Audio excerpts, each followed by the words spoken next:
আসসালামু আলাইকুম রহমতুল্লাহ। সুপ্রিয় দর্শক, আশা করি সবাই ভালো আছেন আল্লাহর রহমতে। দর্শক, জানিয়ে দেব আগামীকালকে আবহাওয়া আপডেট সম্পর্কে।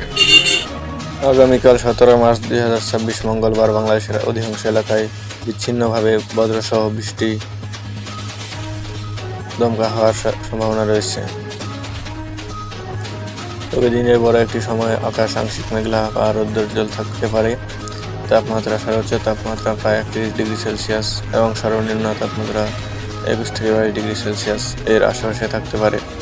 বৃষ্টির সম্ভাবনা আগামীকাল দিনের বেলা বৃষ্টির সম্ভাবনা প্রায় 20% থেকে 50%, বিশেষ করে বিকেলে বা সন্ধ্যার দিকে বজ্রসহ বৃষ্টির প্রকোপ বাড়তে পারে।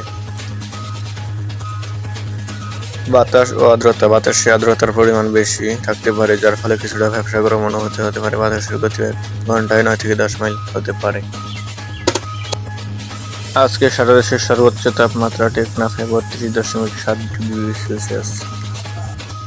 দর্শক, ভিডিওতে লাইক, কমেন্ট, শেয়ার করুন আর নতুন আবহাওয়ার আপডেট পেতে চ্যানেলটি সাবস্ক্রাইব করে পাশেই থাকুন। ধন্যবাদ।